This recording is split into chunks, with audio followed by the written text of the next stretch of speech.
NACDL is the association of the nation's criminal defense bar.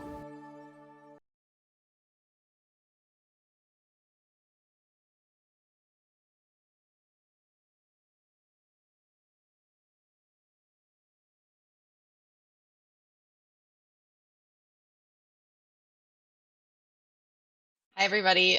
Thank you so much, Monica, for putting this on, to Nora and Bonnie and the team at NACDL for organizing this. It's so important that we're shedding light on this issue right now. I know that voter suppression is a really hot topic across the country. And often when we think about justice-involved voters and the impacts that the criminal legal system can have on the right to vote, we're most frequently talking about felony disenfranchisement and what happens after someone is convicted of a felony. Jail voting is sort of the other side of that coin. Here, we're going to be talking about the impact of and the voter suppression mechanisms that are placed on people who are incarcerated pre-conviction.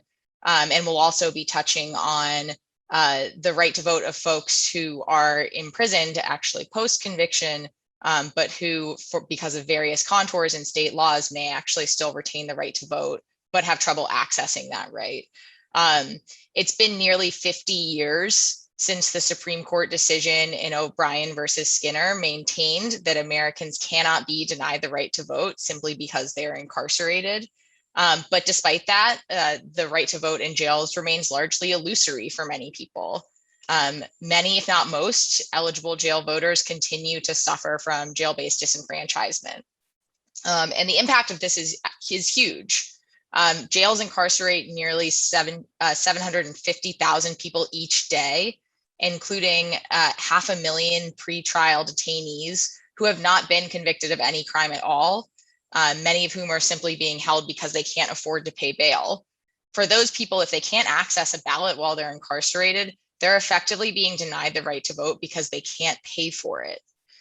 The jailed population is not only disproportionately indigent, it is also a microcosm of historically marginalized voters. As compared to both the general and incarcerated populations, people in jails are disproportionately Black, Native American, and Latino, low income, homeless, and disabled. So this is a really important voter suppression issue. And again, we're really glad to be talking about it today.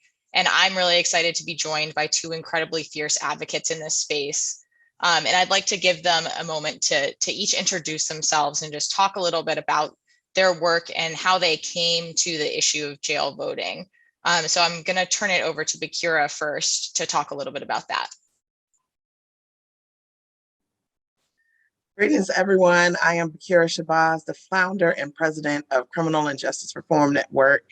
I am so thankful to be here and glad that all of you could make it today.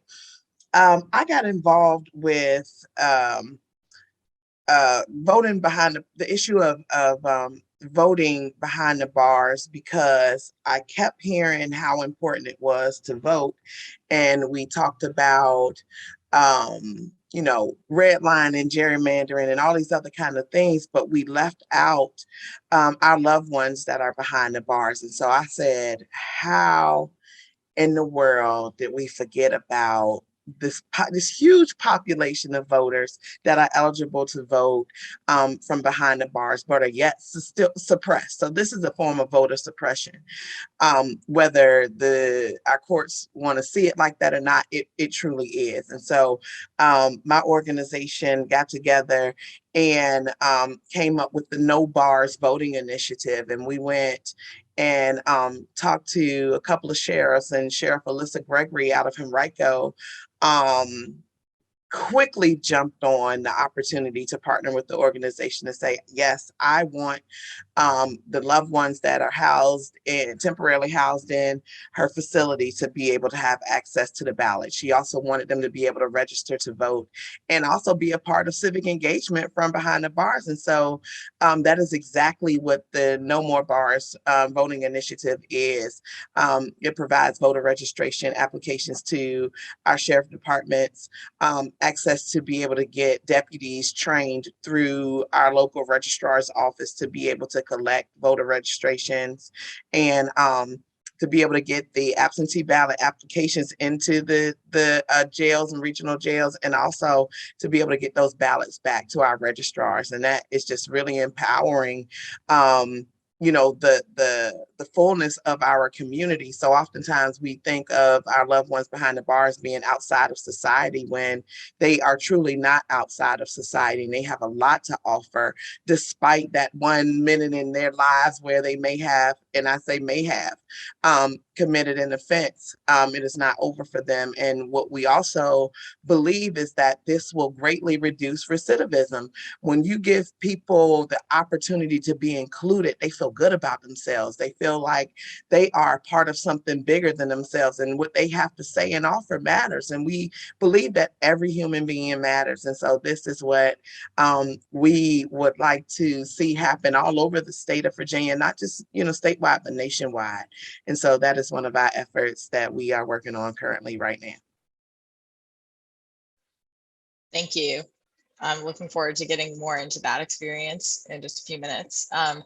Naila, can you take this opportunity to introduce yourself and just talk a little bit about what brought you to this issue? Sure. Thanks, Blair. And thank you everyone for joining this conversation today. It's definitely an issue I'm deeply passionate about. I think a lot of us are deeply passionate about, and I'm just thrilled we're having this conversation. I am currently, as Monica mentioned, the Director of Advocacy at Prison Policy Initiative. My organization had published some materials on facilitating access to jail voting.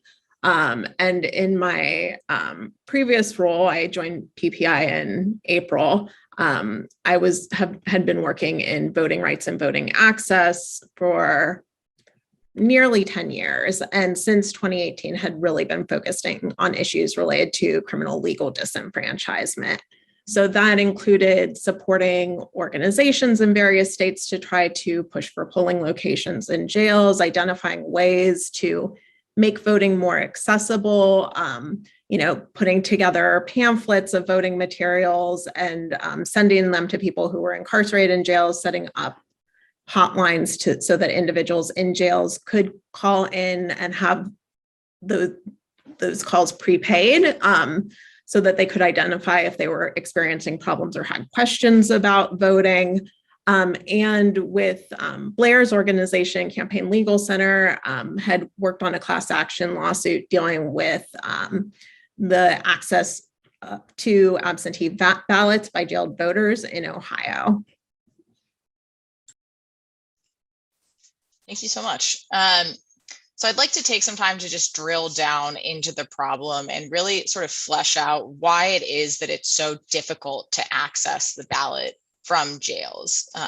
We've talked about the fact that the Supreme Court has affirmed the right of people who are incarcerated to be able to vote.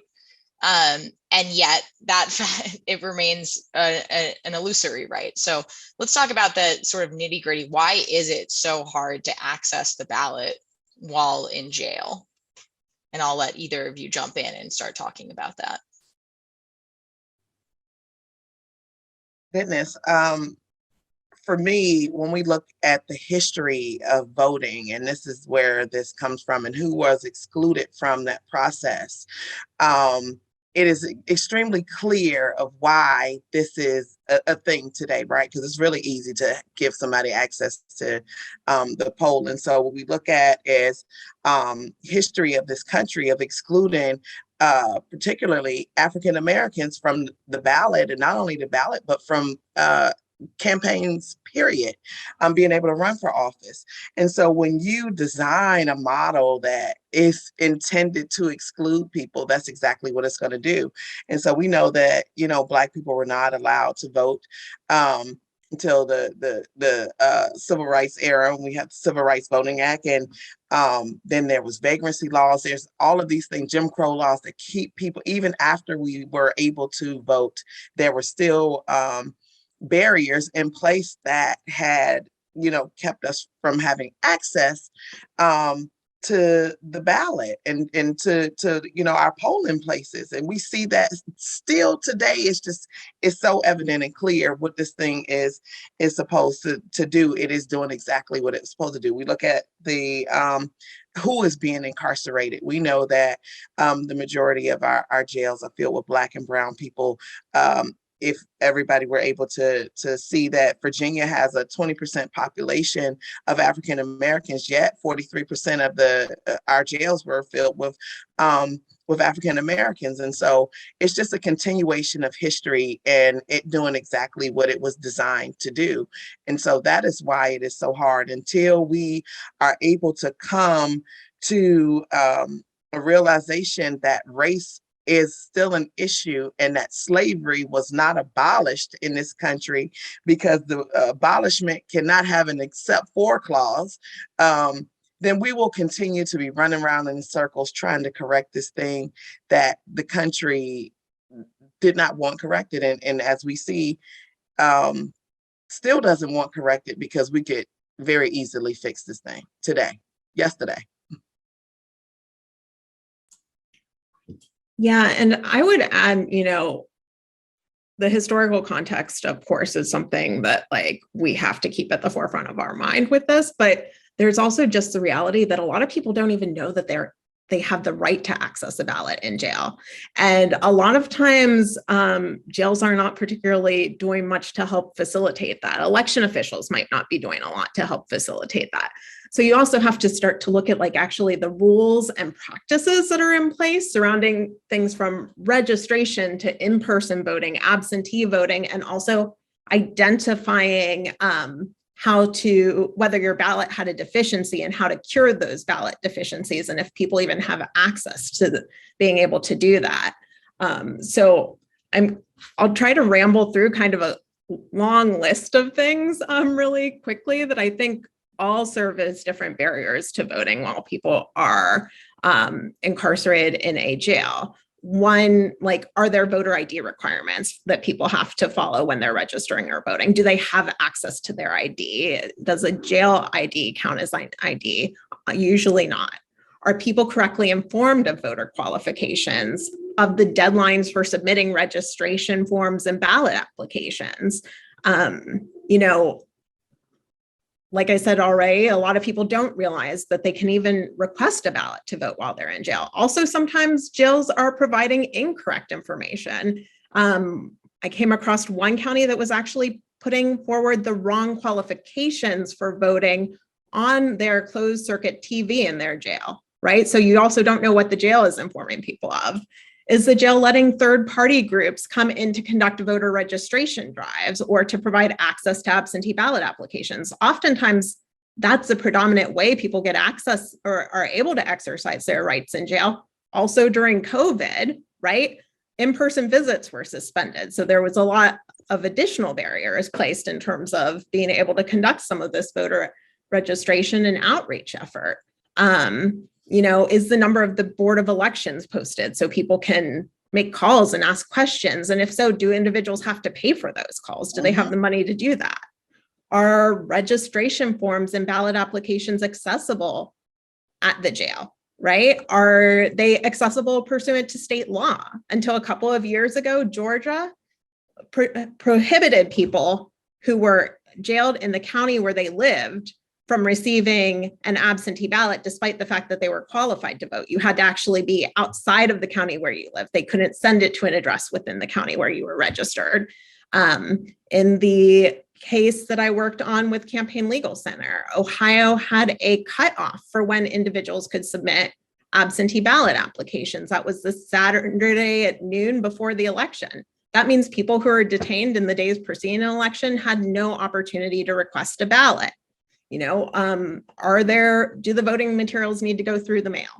Are voters, required to pay for the postage on mailing different materials, whether it's registration forms, ballot applications, or the ballots themselves? And if the ballots themselves are heavier than what one postage stamp requires, how do they determine what the correct postage is? Is there a jail mail process that's slowing things down, or is that election mail expedited? There's a lot of questions. If things are getting scanned and third-party groups are trying to send in voter registration applications to people. Are they actually getting the paper applications themselves? And then there's other things that come up with, like, respect to some states like Missouri required that incarcerated voters have their absentee ballot envelope notarized. Do people have access to a notary? You know, are jailed voters able to confirm that their ballot was complete, or are they able to cure a deficiency?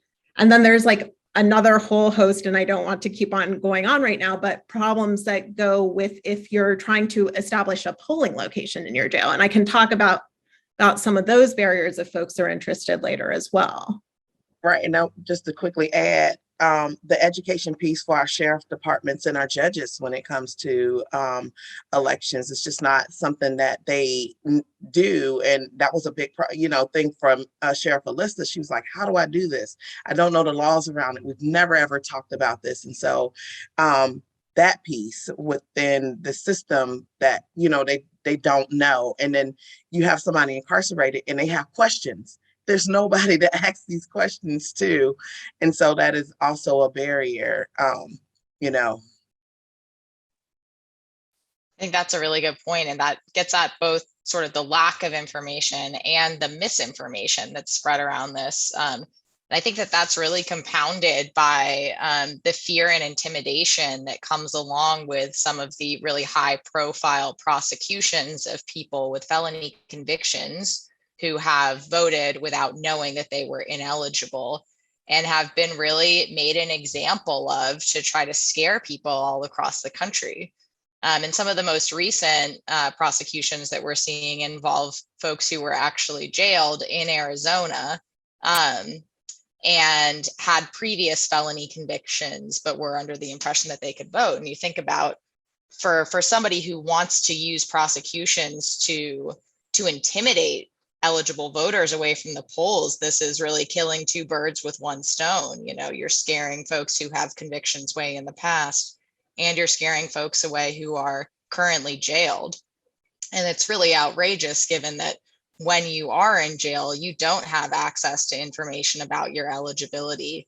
And in a state like Arizona, which is not alone in having a really complicated law, it's very difficult to know whether you're eligible to vote or not. So that's one thing I'd add there with the misinformation and lack of information being compounded.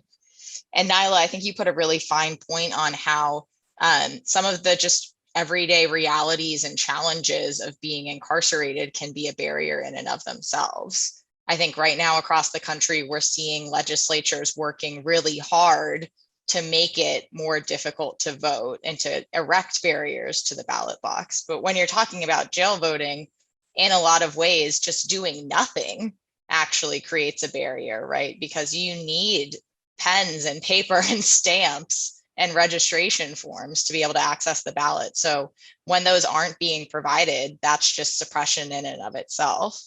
And so I wanted to get a little bit more into that because BeKura, you've had some success actually doing direct outreach on your own and doing education of the officials who need to be making these materials and information available.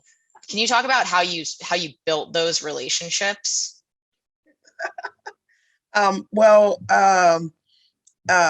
to let everybody know, I'm formerly incarcerated, and I have always been dedicated to justice, period, in whatever form. And being on the other side and seeing how justice is absent in a lot of these procedures and processes, I felt like I had to do something to try to make things clear for both sides, because we have attorneys have their side, judges have their sides, sheriff have their sides, but people that are formerly incarcerated have a holistic, we are involved holistically in this process. We it's just not just one side. And so I have to be able to bridge the gap in all of these areas, because it's only going to work if we all do it together, right? And so I went to I actually campaigned for Sheriff Alyssa Gregory, and was just awesome. And then there's Gabe Morgan in Newport News, who jumped at the opportunity as well in 2016, but we just weren't ready at that time to move forward. And then we have a couple of other sheriffs that Alyssa talked to as well, because she's in the Sheriff's Association. And so, she brought back to me what were their concerns. And I was like, okay, well, we need to really look at this and start looking at, getting some policy and start talking to our legislators and making it very clear around the rules and regulations of jail voting, because that is not clear at all. And what are some of the ways until we can get there to make sure that everybody has access to the ballot? And what we do know right now is that if you are incarcerated, if you don't have resources, you have to be in 30 days before you can get your first indigency packet. And I don't know how many stamps it includes at this present time, but imagine having to wait 30 days. Here it is, say you go in today and you're eligible. You're not going to be able to get, an absentee ballot now and be able to vote. And if you don't have any money on your books, you don't have access to stamps. And so I said, Alyssa, do you all have funding that could provide stamps? And she said, I'll raise the money. And so, but what we don't want is to have that burden on our sheriff departments for them to be like, I'm just not going to deal with this too much. And so we know that is a part of advocacy that we're going to have to do with legislation, is to provide this for sheriffs and regional jail budgets to allow for, the expenses of stamps and things like that, for that this should be free, no matter how many times they want to write the registrar's office, because it's bigger than just the vote. People may have questions, period, about processes and everything else that they have the right to have the answer to. And so I don't want to just put it in a box of just, they get the 3 stamps, one to register, one to do the absentee ballot, and then to send it back. No, we want them to have access to the registrar's office and this information in all of its forms 365 days a year, right? And we do want a polling place. We do want the jail to be a polling place. Well, how do we do that when that jails are, it's transient in nature? Somebody may not live in that jurisdiction that they're jailed in. So how do we do that? So now we got to expand, what voting looks like. Should you be able to vote anywhere for your jurisdiction? So it's just an expanded conversation that we have to start talking about, that allows more access in an easier fashion, especially in this day and age of digital and virtual everything. But it needs to happen, so I think that this is great to start having these conversations and start thinking about ways of how we're going to do this nationally. Thank you. And I love what you're talking about and the stories that you're telling so much, because I feel like in many ways you're kind of a Swiss Army knife. Like, you have a wide arsenal of tools that you're using to get what needs to get done. And I want to sort of tease out some of the threads of those different tools that the advocates on this call could use and think about how to employ.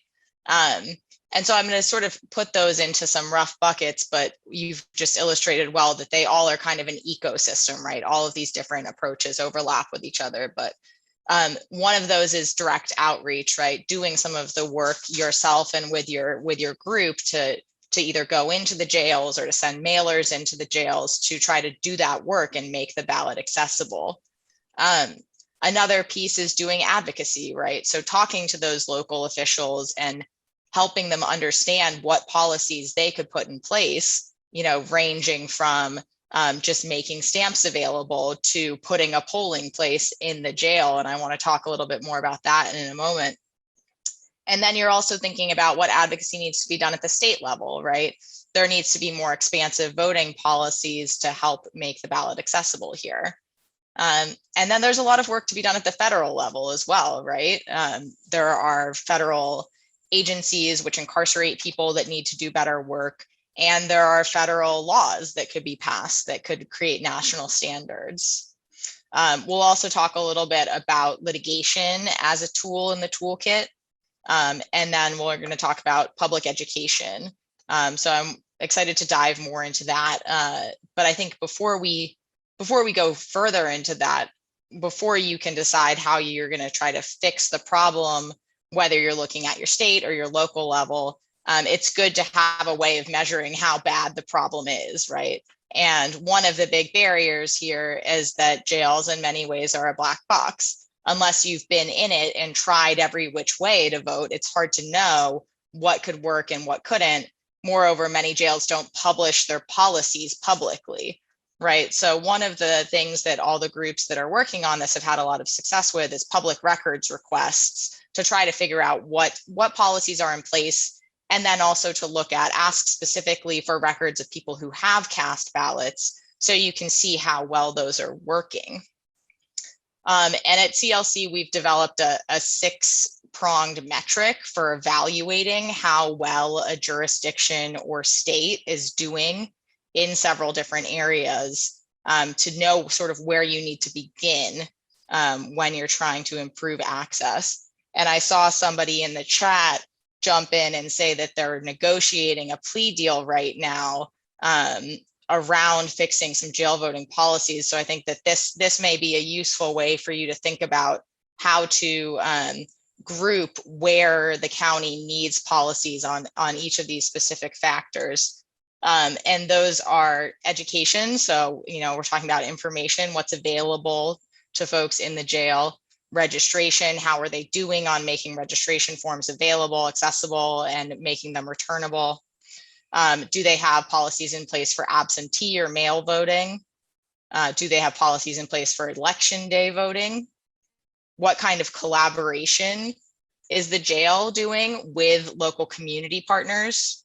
And what kind of transparency or accountability mechanisms are in place? How are they reporting out how they're doing? Are they publishing their policies, et cetera? So that's the 6-metric approach to evaluating accessibility that we like to use. Spinning off of that, I want to talk a little bit more about local level advocacy. And Naila, you seemed to be jumping up and down to talk about putting polling places in jails. So I wonder if you want to talk about that. Sure. And I'll say, there's a lot that can be done at the local level. And sometimes polling places are they require state level legislative change, right? So whether or not a polling place can go in a jail is really going to be dependent on your state law. It is likely to get pushed back, talking about security concerns and et cetera, coming from the sheriff's office or sometimes the Board of Elections or Board of Commissioners. But some of the things that I would say people would want to look at if they're thinking about whether or not a polling location can go into place in their jail is what are the days when polling locations are finally set? At what point can they not be moved after? Because you want to time out your advocacy far enough in advance ahead of the time when polling locations are set to actually have those conversations and try to get a polling location in place. Are polling locations in your state precinct-based or county-wide, right? If they are precinct-based, a lot of people who are incarcerated in the jail may not actually live in that precinct. And people who otherwise live in that area might be being forced to go into a jail to vote, which can actually result in people being less likely to want to go vote because they don't want to particularly go into a jail. So when it's county-based polling, it actually makes it a lot easier because most of the people are typically from that county and they can vote there regardless, and no one in the county is being forced to go there to vote. Are there requirements on accessibility? And what I mean by that is some states have requirements that, in their law that polling places be open and to full and complete access to the public, but also that all of the machines be within a certain distance to each other. And those two things combined could actually create some barriers in terms of can you actually have the polling booths at a place past like the security markers where people who are currently being held in the jail are able to access them, and then how does the public get access to it too if it has to be open to them? One of the things that folks have thought about around that is whether some of these sort of mobile polling stations that can sometimes be used to go out to the curb or something to assist people who cannot get inside to polling locations generally because of like disability or a physical impairment, are like having those to actually go behind the kind of security checkpoints. And then sometimes you'll hear sort of counties coming back and saying that prohibitions on photography or filming in polling locations will prevent a polling location from being set up in a jail because of the fact that, jails have cameras that are monitoring people in them. And then thinking about like, are there certain ways to like say, well, here's a way to make sure that the ballot is still kept secret. So those are some of the things that have come up with kind of advocacy around polling locations and some of the key concerns I'd say people should be keeping in mind. So in that, you've touched on some policies that may come from the county level and some that may come from the state that can serve as barriers to improving ballot accessibility. In 2021, a bill passed in Maryland that was one of the first bills, if not the first bill in the country, to proactively create election infrastructure in jails. A bill has also advanced in Massachusetts and probably other places that I don't know about. Can one of you speak a little bit about the content of those bills, maybe both in terms of whether they take down some of these sort of arcane rules that can be barriers, but also what do they do to proactively increase ballot accessibility? So BeKura, if you're more familiar with these bills, I was just jumping one of our partner advocates organizations, Out for Justice, was one of the lead organizations on that. And Nicole is and the reason why I put emphasis on formerly incarcerated people, because I really want to remove the stigmas around formerly incarcerated people remaining, just criminals. Nicole Hanson Mundell is also formerly incarcerated, and her and Monica Cooper led a monumentous effort on, disenfranchisement in Maryland out of Baltimore. And I was a part of that advocacy. And, Monica's also formerly incarcerated. And to see, the work of formerly incarcerated people pushing this and getting these things passed is just something to be celebrated. And, while, we have people that are trying to, further disenfranchise folks, I just want to remind people that, that everything is a seed, right? And so until it gets the water and the fertilizer, it's not going to grow. And even though somebody may have done a certain thing, if you give it that water, that fertilizer, and that sun, you will be amazed at the product that comes from that. And so seeing formerly incarcerated people taking the lead on these efforts is just awesome. And us diving in these law books and leading policy is just awesome. And so I was definitely a supporter of that in Maryland, and it was just awesome. And they continued to fight for that, because it was still some issues, some kinks, and they were denying access to certain individuals vote. And then Nicole came out with her press conference and she's like, hold on, no, we're not going to do this. We done fought too hard for this. So that was great. Thank you for that. And we are getting a lot of questions in the chat, it looks like, about what the best ways to do public education and reach folks who are incarcerated around election season, to let them know that they retain the right to vote, and to try to educate them about some of the ways that and the rights that they have for requesting a ballot. And to your point, BeKura, I think this work happens best when it's led by people who have been directly impacted by the system, because they best understand what the barriers are.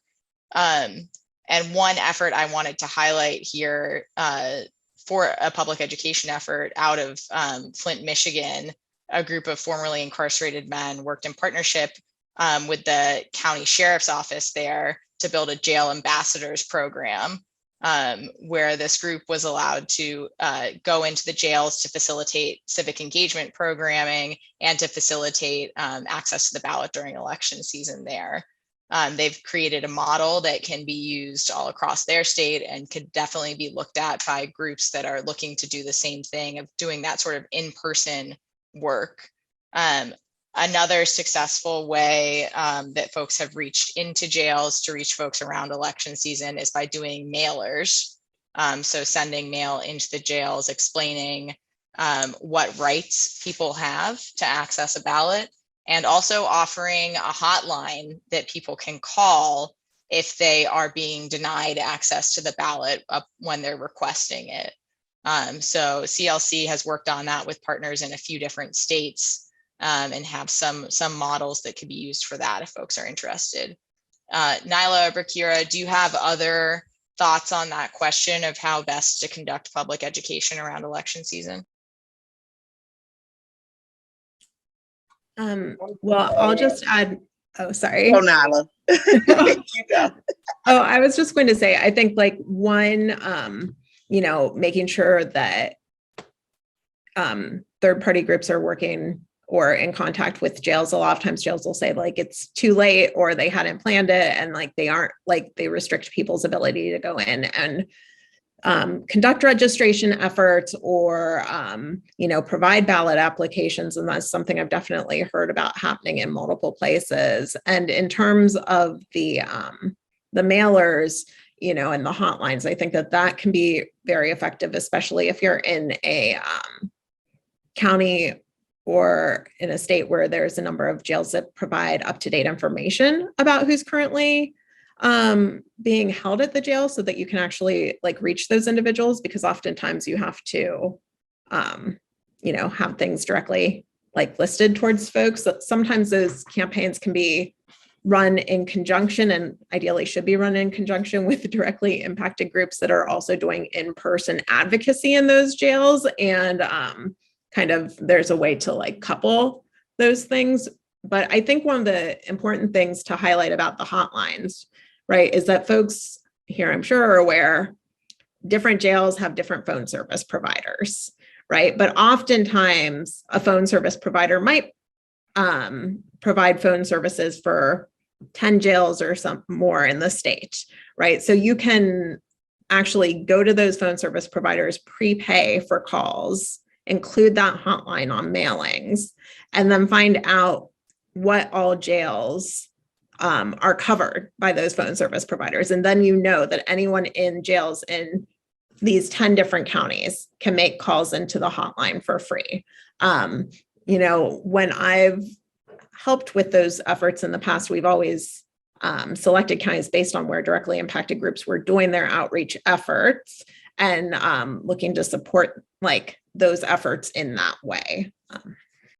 Also, real quick, is also being able to utilize JPEG,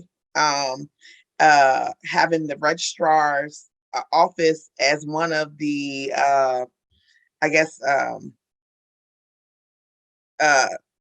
agencies that our loved ones can get in contact through JPEG is another way. Also, through legislatively making mail that's going to the registrar's office free. If it's going to the registrar's office and you are currently incarcerated, you shouldn't be required to utilize a stamp. Or the number to dial to call the registrar's office should be a toll-free number, or they should have access to collect calls coming in from the jails, because somebody may want to call and say, hey, I need to find out if I am registered. And because it's more than just, some people may not know where they're registered at. Folks move and they're like, oh, I moved, I need to update my address or what have you. And a big part of this is them having access to voting records in the General Assembly session. So being able to watch those General Assembly sessions during General Assembly time is very important. That is a part of this process. This vote is bigger than just election day. It is a 365-day event where, legislators are doing things, even if they're not in session. They need to be able to have access to their legislators. This is humongous. They may have a great program that they want to introduce or whatever, but unless they have money to pay to be able to be a part of this process, they are excluded. And what we do not want is people having to pay to cast their ballots. And that is basically the only way to ensure at this point that your ballot is going to get cast if you pay for it. And that is just not democratic at all. So those are some things that I that JPEG is a good resource, and they should be able to hit a button and send it off, and that information, all of that stuff should be right there at their access, accessible to them through that tablet. So switching gears a little bit, since we've got a lot of lawyers on the call, I know some people are thinking about litigation and other levers to force compliance to create access to the ballot. Naila, you talked about the case out of Ohio a little bit. Can you talk a little bit more about that case, Mays versus LaRose, and where it leaves us in terms of litigation on this issue? Sure. So Mays versus LaRose is a case that Campaign Legal Center and Demos brought on behalf of individuals who were incarcerated after the absentee ballot request deadline had passed in Ohio, and who were unable to go to the polling location on election day because they were unable to pay bail. So, we brought a case challenging that restriction, specifically on the grounds of equal protection. In Ohio, there's something called a confined voter statute, which applies to people who are detained in jail and detained in hospitals. And the thing about that is that it sets up a general deadline of Saturday, at noon, the day before the election, as the deadline for submitting an absentee ballot request. Now, if people will actually be able to get that through the mail and then get it back and still meet the deadline is a whole other set of questions, but that's the deadline that was put forward for submitting an absentee ballot request. However, there was an exception made for jailed voters or hospitalized voters. It said that they also could submit it later if they were hospitalized unexpectedly, and submit a absentee ballot application up to 3 p.m. on the day of the election. So based on the fact that one type of confined voter was treated differently than another, we brought an equal protection challenge. On the day of the election itself, November 2018 general, the two voters that were named as plaintiffs were given ballots and able to vote in jail on that day.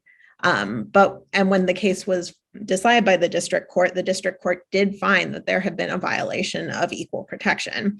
However, the Sixth Circuit, which included a panel that had two justices that had been put in place under the previous administration, overturned that decision and basically found that the state had a legitimate interest in kind of the orderly administration of elections. And for that reason, the restrictions placed on individuals who were in jail, submitting ballot or receiving absentee ballot applications if they were jailed after the deadline was legitimate and did not violate the US Constitution. That actually went against precedent that had already existed in the Sixth Circuit about how you treat differently situated voters, and, puts us in a tough spot sort of going forward on those sorts of challenges. Although, of course, it is a case coming from the Sixth Circuit. You could try for something like a split between the different jurisdictions and see if someone else will come out a different way. But right now, that's not great controlling precedent to have for established.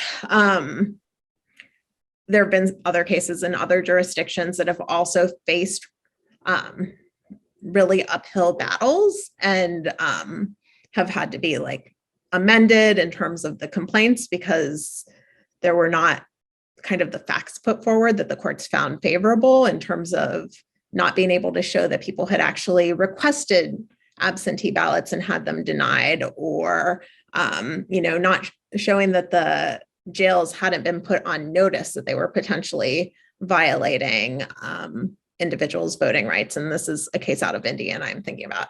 So, right now there is kind of an uphill battle on jail voting. But what I will say is, I think if you build a strong set of facts for a case, and especially with sort of these individual claims to request a ballot, because they're going to be prevented from voting on election day, I think that there is a little bit more hope in sort of those arenas.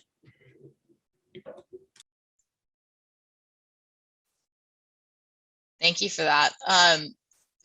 We're getting a lot of questions in the chat, and it seems to be a lot of interest over approaches for direct outreach or local level advocacy. Folks are asking if you all have any tips or suggestions or strategies on how to gain access to get jail staff to speak with you about whatever efforts you're trying to do to increase access. I didn't really have the biggest thing that was that sheriffs were concerned with was the policy and what is this, because it's never been done before. It's not a mainstream thing.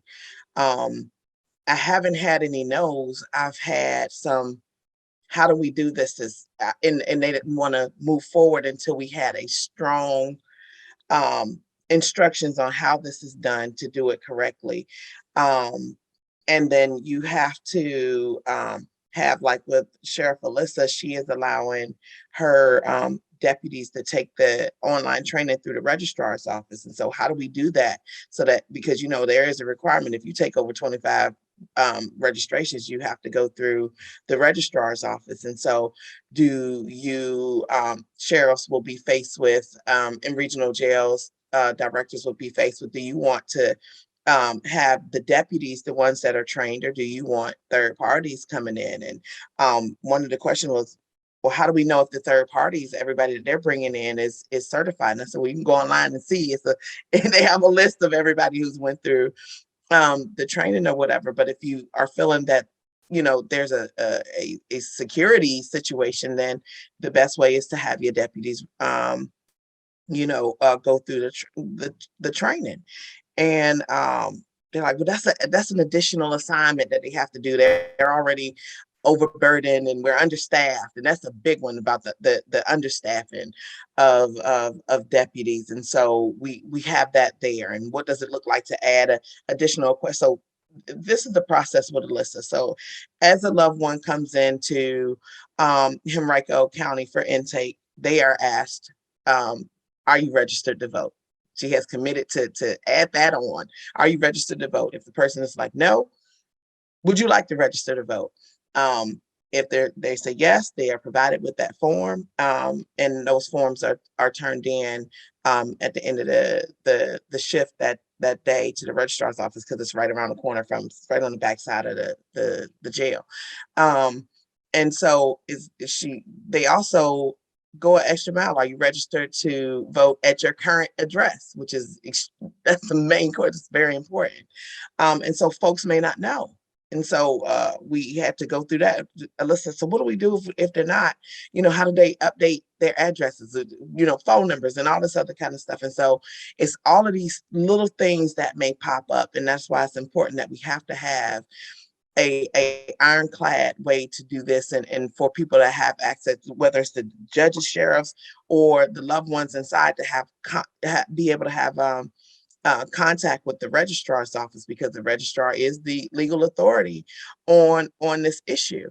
And so getting registrars involved in this, like, can you all do campaigns on this? Can you join in with us on this effort and be the leaders in this thing? Because you all are the ones who know how this needs to get done. We just have some ideas, but you all are working this day to day. And so that is where we are now, is we stepped back and said, we had to get the registrars involved. So, we're waiting to hear back from, it's election time, so we ain't pressing, but we are waiting to hear back from registrars that will help us build a plan that, we can put forth in some draft legislation to say, listen, our registrars have came together and they said, this is the best course of action to be able to do this at this particular time.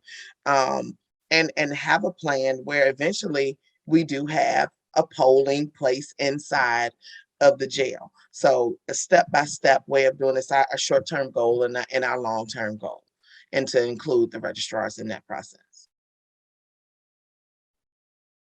Thank you. And I think for folks who are out there sort of at square one, that this is something that you care about, something you want to get involved about. Maybe you're with an organization that wants to get involved. I think one of the points that BeKura is really illustrating here is that a good place to start would be connecting with and partnering with organizations that are led by or have heavy involvement from people who are directly impacted by the criminal legal system. Not just because they will actually know who the right people to talk to are and probably have access to those people, so the sheriffs and the folks who run the jails, but because they really understand what the logistical problems are for voting and are in that nitty gritty in terms of what are those details that might be hitches and holdups in the process. So I encourage you, if you want to get involved with this work, to go to the people who are directly impacted and offer to be a part of this and to help drive that effort alongside and behind them. Let's see. I think at this point, I want to sort of focus on another question that's coming up a lot in the chat, and transition us into talking about some of the materials that are out there to help folks who want to engage in this. But before I do that, I just want to check back in with BeKura and Naila to see if you all have things that you think we haven't covered that we should have covered, or any closing thoughts before we go into talking about the toolkit, and then after that into the Q&A. I think one of the biggest things that we talked about is the fact that voting is a privilege right now in this country, and it should be a right. There should not be a such thing as voter disenfranchisement. Everybody, every citizen in this country should have the right to vote regardless. And, unless there is some mental incapacity or something that is preventing somebody from understanding, but everybody should be able to vote. It's like no taxation without representation, right? And so you're expecting somebody to follow rules, to pay taxes, to be a productive citizen, but yet you want to exclude them from the process that affects their day-to-day lives. It's absolutely ridiculous to tell somebody you cannot be a part of this process, but then tell them that you're going to abide by whatever comes from this process that you're not included in. Like, who in their right mind would agree to be a part of anything like that? It just doesn't make sense. And a lot of these barriers lack common sense. It just really doesn't. And why would we want to disenfranchise people? We want the best person for the job, regardless of who it is. And everybody should be able to participate in that process. Yeah, and this feels weird tacking on to because that was like so much of a kind of summation, I think, of all of the important points. But, the one other thing that I can think of in terms of reforms people might want to think about that's like already available to them is like looking at your state election code and figuring out what like sort of opportunities that already exist to make the voting process easier for people who are in jail, or like what things can the jail do or can be implemented there. You know, I know there's some counties in California where they've put in free kiosks where people can register and request ballots online. You know, there's times where there's opportunities in election codes to either set it up for, you know, the Board of Elections to come and pick up the ballots once they're in the envelopes, which will remove the need for the jail mail process and postage. Or, you know, there might be ways to have, you know, applications scanned and submitted. There's just different ways that you can kind of work within some of the confines already while working to change the structures to make voting easier in the interim. And kind of to that point, and to the point that, you know, BeKura was raising about no one should ever lose their right to vote. You know, having good structures in place like this also is stuff that could help serve as a model, as, you know, all of these different states are very rightly starting to talk about like ending the practice of felony disenfranchisement and abolishing that, and like thinking about what mechanisms can work to also facilitate voting for people who are in prison. And quickly, there was an organization called Freedom Over Everything that sent in sample ballots to loved ones inside, and they filled out the ballot and sent it out and asked their family members to vote on their behalf.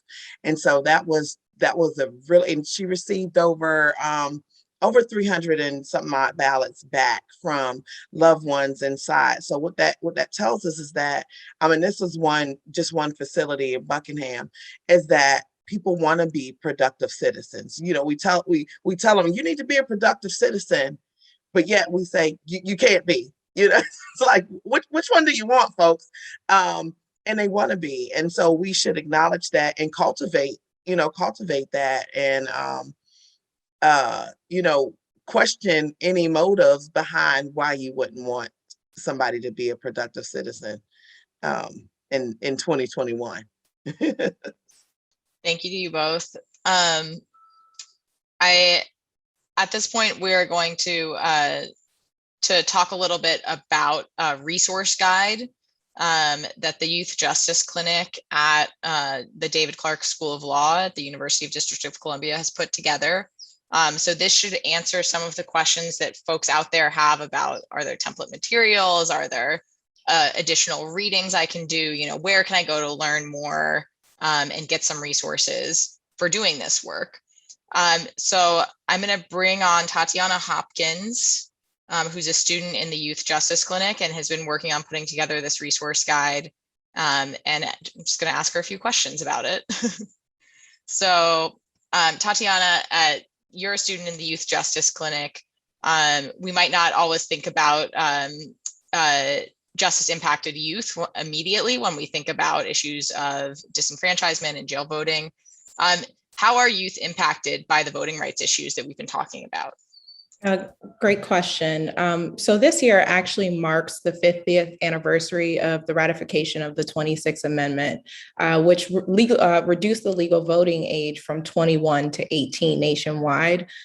Yet a number of young people who are system involved often face impediments to exercising the franchise. So they may be faced with de facto disenfranchisement if they're held in a secure facility, or some youth may have even lost their right to vote as a result of, you know, convictions that took place before they turned 18. So facing things like felony disenfranchisement for crimes that took place even before they turned 18. And I think it's worth noting here that, you know, both of those issues disproportionately impact Black youth and other youth of color. Can you give us an example of a client who's faced that kind of disenfranchisement? Yeah, so our clinic is working with a client out of Missouri who's now in his late 30s, but as a result of being convicted as an adult at age 14, has lost his right to vote because he's on lifetime parole. And so our clinic is working with this client to seek an early discharge, to restore, agency to a number of areas in his life, also including restoring his right to vote. And so what about the issue of de facto disenfranchisement due to justice system involvement? Can this impact youth too? Of course. So there are tens of thousands of young people who are, held in secure facilities across the country. And many of them are old enough to vote, or at least old enough to be registered. And they face the same sorts of barriers and challenges to accessing the franchise while being detained. So, issues with having limited access to voter information and guides, registration deadlines, absentee deadlines, stamps, all of those barriers that were discussed earlier. Young people being held in facilities are also facing these issues. And do you have thoughts on solutions for those problems? How can we address these issues? Well, in general, ideally, youth wouldn't be held in secure facilities. But until that happens, on the voting rights front, one of the things that our clinic does is we run a legal education program inside a local juvenile detention center in Virginia. And so we go in each week and we discuss various legal topics, including voting rights. And as a result of our work in that facility, we've been able to introduce the League of Women Voters in Virginia to this facility to have their certified registration. Volunteers go into the facility and engage in ongoing registration and education efforts for eligible youth in that facility. That's awesome. Cool. Do you have thoughts or ideas about how folks on the call or law students who might be listening in can contribute to these efforts? With particular interest in law students, we don't have the ability yet to give legal advice. And we even also, have limited capacity in the number of, clients that we can take on, including our client that I exampled from Missouri. But one of the things that I think legal students can do, or law students can do, is gather and share information about this ever-changing, voting landscape. And I'll give two examples from our clinic. So first, most recently, earlier this week, the clinic, alongside the Criminal and Justice Reform Network, released a packet called Free to Vote. And it is aimed towards Virginia defenders on this specific topic of de facto disenfranchisement. And so we provide some information that is hopefully helpful to criminal defense attorneys in the state of Virginia to understand the voting landscape, understand the barriers in place in terms of voting, jail-based voting, and hopefully we've provided some information that may help them craft some arguments for pretrial release on the basis of protecting voting rights. And another thing that we've done is we have sent about 50 open records requests to local Georgia jails, inquiring about their voting policies and procedures. And I think that work has an impact not only in that we can share it with organizations who can then turn around and use it in their grassroots movements and direct impact work, but I also think it holds these facilities feet to the fire and lets them know that folks are looking to see what they are doing to honor the voting rights of residents in their facilities. And so while I think law students are limited in the types of work we can do, we're not necessarily limited in the impact that we can have. Great, thank you so much. And I know that those resources are available on the page for this webinar. So thank you so much for putting all that together, and thanks for explaining it to everyone. Thank you.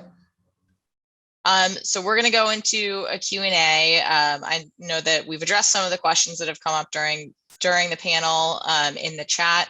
If you have others, please drop those in the Q&A function on Zoom. And yeah, please share those in the Q&A. And one question that we have is about legislative reform. What are some good messages to legislators to help promote some of the changes to improve ballot access for folks who are in jail? I have a very direct approach with legislators. You know, when they campaign, they want people to vote for them, right? And so if your constituency is incarcerated, you still want them to vote for you, right? You're going to advocate the best that you can for your constituency. And so it's no different than, you know, loved ones being on the outside versus being on the inside. You still have an obligation to represent those people that are behind bars. And actually you have a greater obligation because of the oppressive state that they are in to advocate on their behalf. And if you feel as if these individuals do not deserve advocacy, then you're definitely not one that should be running for office. As a candidate, you should want to make sure that everybody has an ability to thrive and can thrive.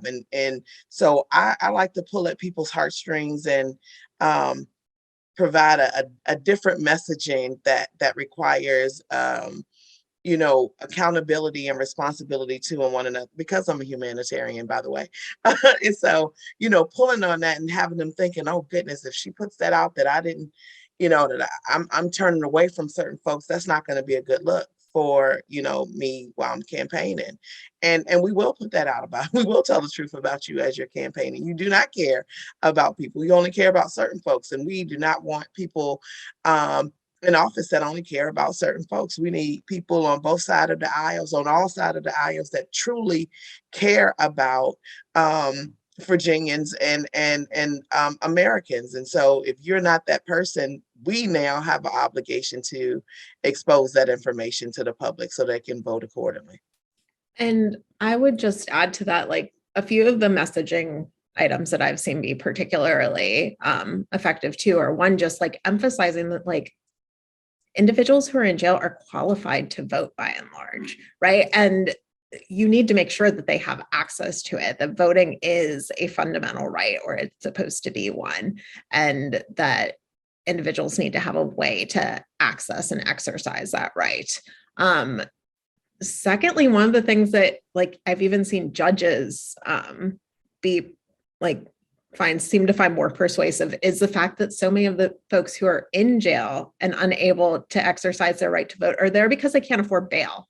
There's like something that fundamentally kind of hits people with the idea that like, you know, we've said that like the poll tax is not like acceptable in this country, but people are being prevented from accessing the ballot based on the fact that they don't have the funds to pay bail and get out of jail. And so those are two kind of talking points that I've also seen be effective in different jurisdictions. Thank you. So another person asked if we could go over the elements of strong pro-voting policies and procedures. We're big on strategy. And so depending on where the jail is situated, for the most part, sheriffs are elected and not appointed, right? And so especially when you're having new people run for sheriff, you want to make sure that you're going to get the most votes possible to get you in. And so the best way to do that is to be able to have the most people voting that can vote. And, you know, I just use the common sense approach. Like you want how would you feel if your family was denied access to the poll? But then we got to also remember that there's the stigma around being incarcerated, period. It's like, well, you shouldn't have did whatever you did that prevented you from being able to vote. Well, excuse me, sir, ma'am, and I thought we were in a situation where we were innocent until proven guilty. And also, you must understand that a misdemeanor does not disqualify someone access to the ballot. You can still vote with a misdemeanor.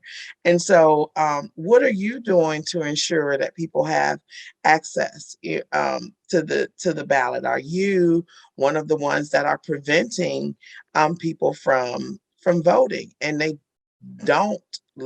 people do not like to be associated with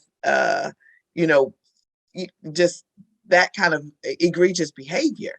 And so I'm willing to work with them to be able to get this done. I'm like, look, let's partner up, let's get this thing done. And it looks good. It's a check mark on your record. That's another thing you can add to your campaign. Look, I was the first sheriff to do such and such and such, and I'm committed to this and that and the third. And so, that part of advocacy that we are able to use outside of the technicalities of this is a constitutional right and all this stuff is how we are able to cross lines and get things done. And I'll just add, in terms of some like overall voting policies that I think could be helpful in different states. One, as we talked about, if a state needs reform to be able to establish a polling place in a jail, I think that that's something that can be adopted. Prepaid mailings for registration forms and ballots. I think that that's another thing. A lot of states do not do that, but some of them do codify it in legislation. Making sure that if same-day registration exists in the state, it also exists for people who are incarcerated, because oftentimes that is not the case. If you can't go to the polling place, a regular polling place to register, you can't register on the day of the election. Making sure that a jail ID will count as a voter ID. Establishing the jail as a required registration agency, right? States designate registration agencies and have discretion in adding them. And also requiring that educational materials be posted and available.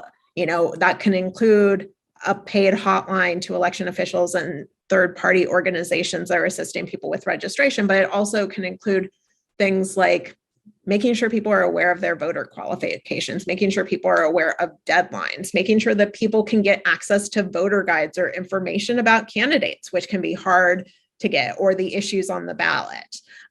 So I think that those are sorts of things that could go in kind of a comprehensive effort to address jail voting and make it more accessible.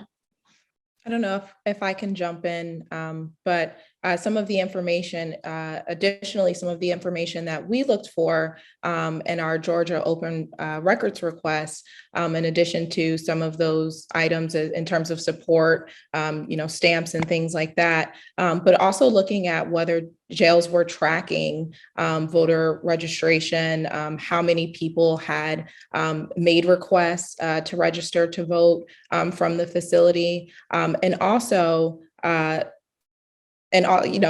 doing those sorts of things. And so I think that was some additional information that we looked for in our requests.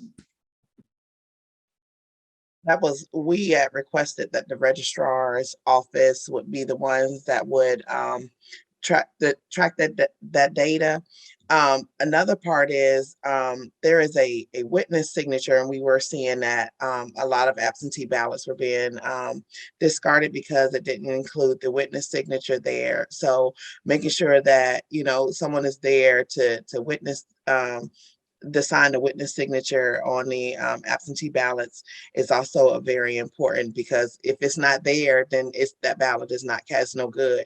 And so say you sent your ballot out and it doesn't have that, and it's a day before the registrar doesn't even have time to send you back anything else. And so a lot of this, we're talking about the mail.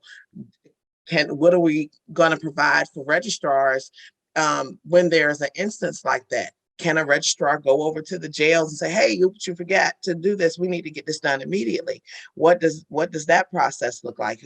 Or do we have to create some kind of position, and that is a sheriff, that this is all they do 365 days. And so when the registrar calls, it's like, look, this is messed up, go get them another whatever, and you have to bring it over to the registrar's office. Like, for those instances where it may be that we have to have remedies immediately available for folks when we are on such a tight deadline. And I like, where same day registration up into, you really should be able to register on on election day and go ahead and cast your vote that same day. Those are very good legislative pieces that we can do. Because police when people say, oh, we can't do that, we need time. Well, remember, when you get pulled over by a police officer, he asks for your ID and he's able to find out everything there is to know about you in a matter of minutes. So yes, we can do this. We have a Virginia specific question in the Q&A. This person has raised that there's a board that sets accreditation standards for local and regional jails in Virginia. And the question is, would it be possible to make protecting access to the ballot one of the standards that they actually look at when they're giving accreditations to incarcerating facilities? Oh, that's an awesome question. Because my organization always, we talk, when we're out, people always think about the courts, but they don't think about the administrative agencies, which is just extremely important when we talk about administrative policy, administrative law, and that is paramount. And so we are able to definitely go to accreditation agencies, but they have a contract with the state on how they operate. And so what is that policy? What does that look like? How do we get involved with that? Those are the type of things that we do need to ingrain ourselves in these administrative agencies, to make sure that the policy that they write is equitable and allows for accessibility to many things. Even, we're talking about access to medical, in the jails. And so we need to be a part of all of that administrative policy process. Thank you. All right, I think we've gone through all the questions, so we're going to wrap up. Do any of the three of you have any closing comments? We have time for one last remark. If not, that's okay. We're definitely looking for the Criminal and Justice Reform Network. We are only 8 members strong. We're definitely looking for any help and assistance and empowerment that we can get from any agencies, attorneys, anybody that can help us push this effort in Virginia. We have 77 jails, and it is a big, humongous feat for a unfunded organization to take on. And so we're looking for all the help that we can get to help get this done. Thanks. And as you're doing this work, one resource that I'll point out that we've created at CLC is restoreyourvote.org. Which is a helpful tool for understanding each state's disenfranchisement and reenfranchisement laws. That'll help you go step by step through each of those laws, and is a really useful tool if you are going into jails, if you're just canvassing and registering a voter who has some involvement with the justice system. That can tell you what are the right questions to ask to figure out if this person is already eligible. And if they're not, what process and what steps does that person need to take to get their right to vote back? So with that, I'm going to give it back over to Monica. Thanks to everyone. This is awesome attendance, and I'm so glad that people are with us and paying attention and getting involved with this issue. So thank you for being here, and thanks to all the panelists.